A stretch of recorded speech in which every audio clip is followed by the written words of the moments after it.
From the studios of Tucson Business Radio X, recorded in the Stewart Title corporate offices on Broadway, you are now listening to The Mark Bishop Show. And now here's your host, Mark Bishop. Big event on in New York. CEOs from 300 plus organizations nationwide. They attended closed-door session, members of CEO Action. It's the largest ever CEO-driven coalition that come together on November the 14th to advance diversity and inclusion in the workplace. And my special guest is Wright Lassiter III, President and Chief Executive Officer of the Henry Ford Health System. Welcome, sir. How are you? I'm great, Mark. How are you?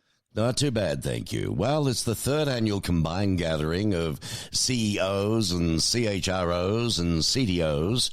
There's more O's you can poke a stick at with CEO Action for Diversity and Inclusion. CEO Action, it's going to host more and has hosted 300 signatory organizations.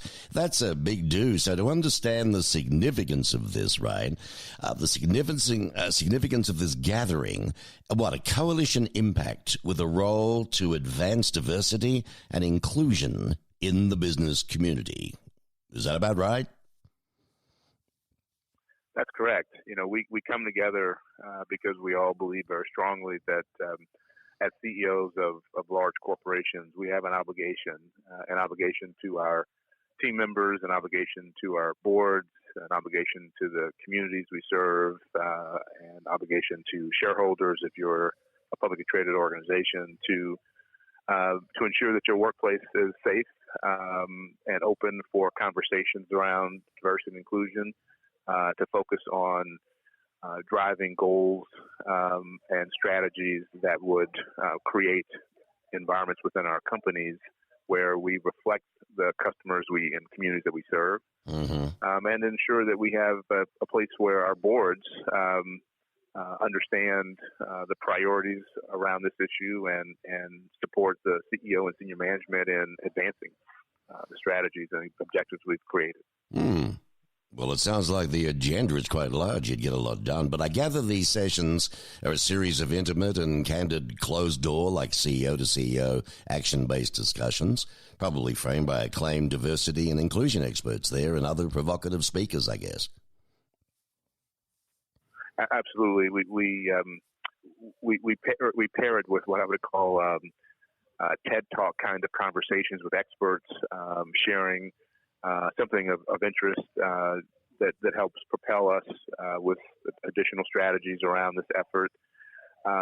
We pair with peer-to-peer sharing with folks, CEOs sharing what's working in their companies and what challenges they're facing.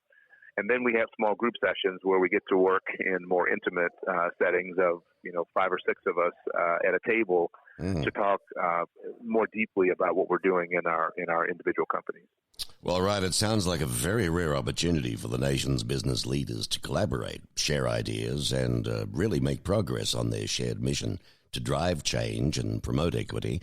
I guess, the question that would come to my mind is, do they sort of keep a lot to themselves, or do they really open right up? I mean, is there a sense of competition in the rooms? Mark, that's a great question. And one of the comments that was made in the closing session is that when you think about the major industries in the United States, financial services and banking, insurance, consumer goods, retail, healthcare, et cetera, that when we come together to talk about issues of diversity and inclusion, it's not a competitive issue whatsoever. And so we all collectively, as the term would go, we open our kimonos and we share pretty deeply what's going on. And I would just say, in addition to the CEOs sharing, many organizations also bring their chief human resource officers and their chief people officers and their chief diversity officers to settings where they're all sharing at a more granular level than the CEO level, the strategies that they're pursuing.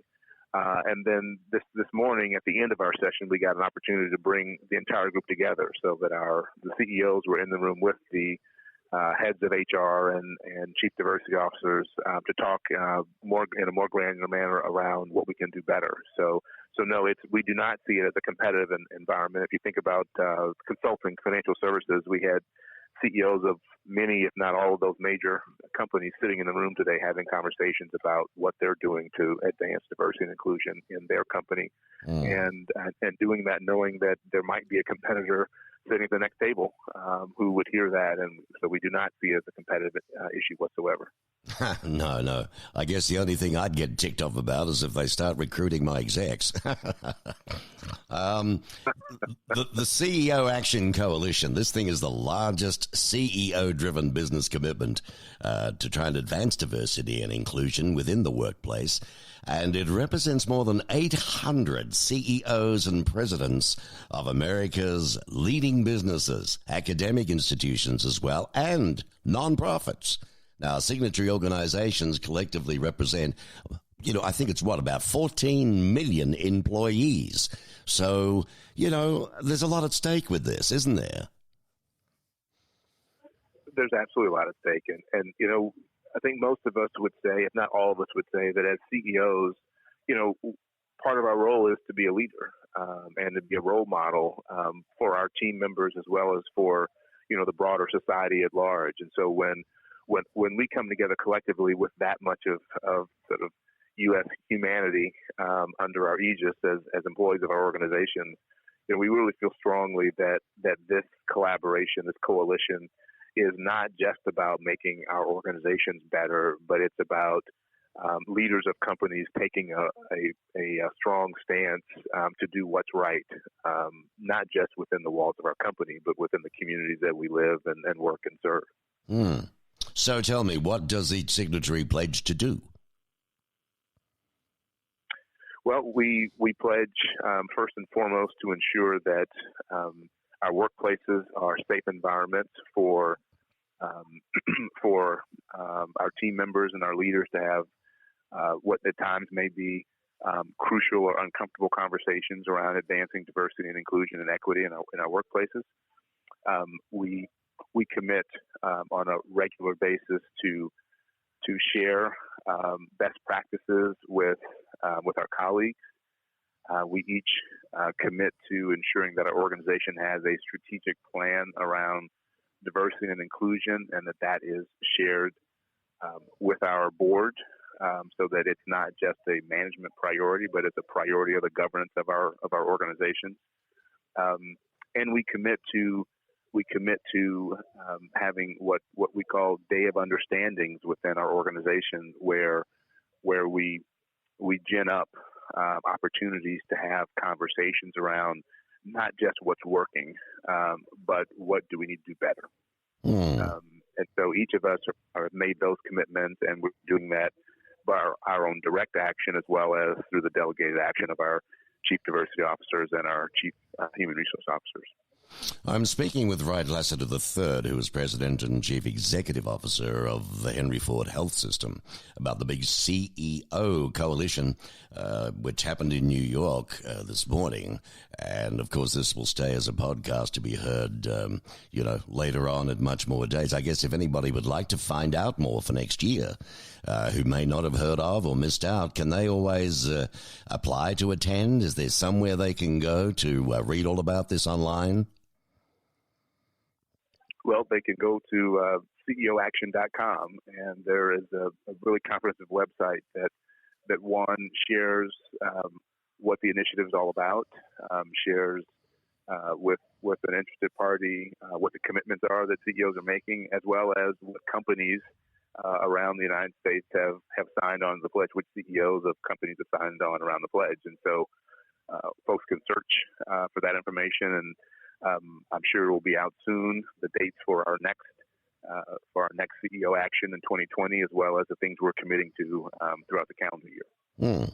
So let me ask you this, Wright, if I may. What was your aha moment that motivated you to join the coalition? So for me, Mark, I would tell you it was fairly straightforward. This action for me wasn't a pivot point in our organization. We've had a long-standing commitment to diversity and inclusion.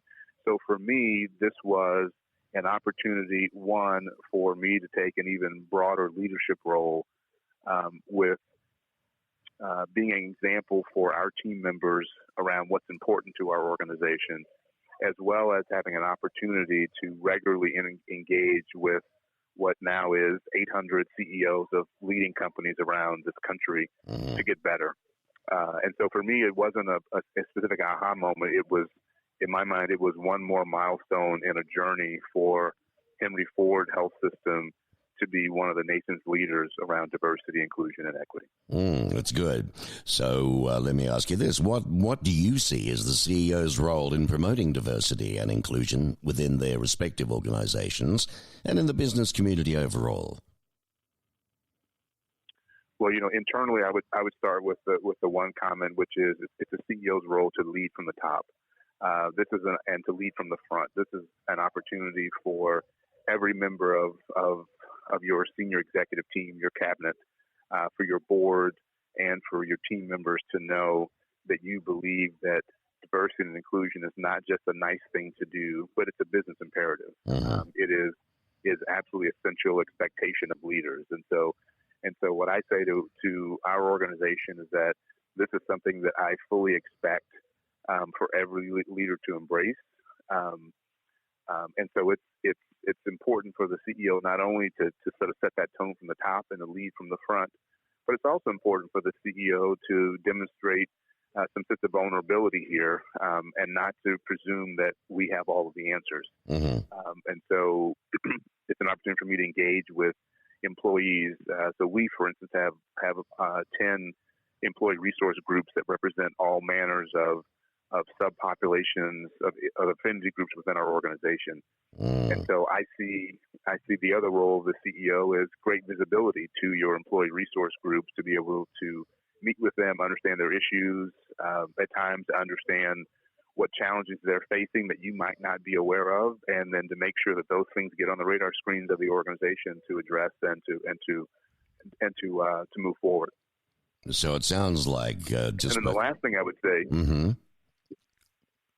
I'm sorry, Mark. I said the last thing I would just say is, and then the last role that I would call out to you is with the board.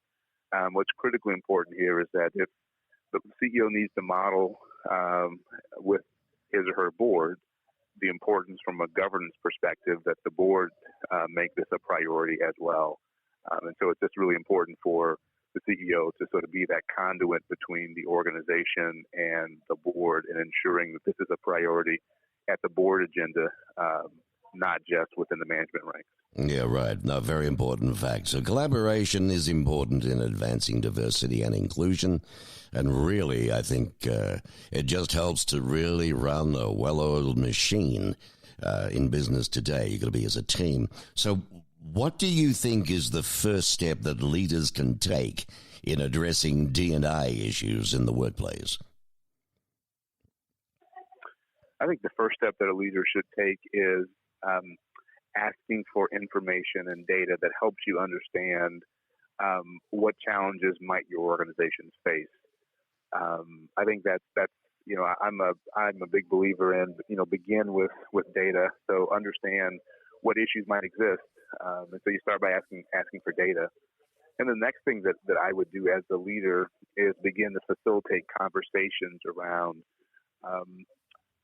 what's the end game, what's the goal that we're trying to accomplish. That goal may be greater board diversity. That goal may be greater management, leadership diversity. That goal may be how do we foster an environment that creates the comfort for greater conversations around diversity and inclusion, and so what's necessary there.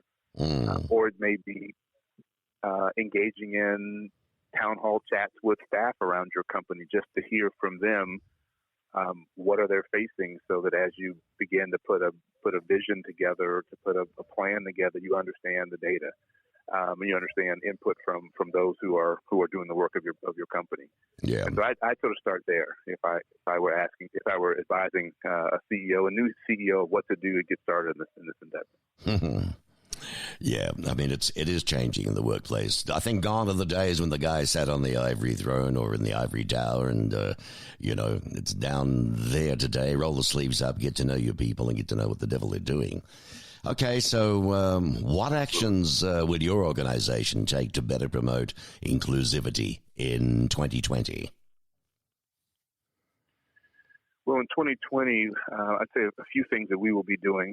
First and foremost, we will be advancing greater unconscious bias training for all of our leaders, both administrative leaders and clinical leaders in our organization. Thus far, we have about 10% of our entire workforce that's gone through that training, and so we'll advance that significantly further next year.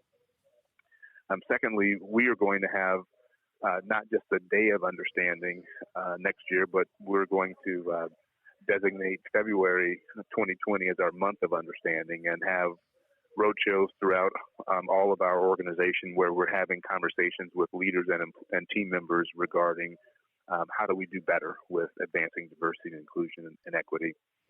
And then I'd say the last thing that's maybe new for us is launching a new diversity and inclusion equity strategic plan, which our board will spend time understanding and endorsing in 2020. So those are three things that'll be new for us that we'll be doing in 2020. Well, sounds good. I wish you well with it all.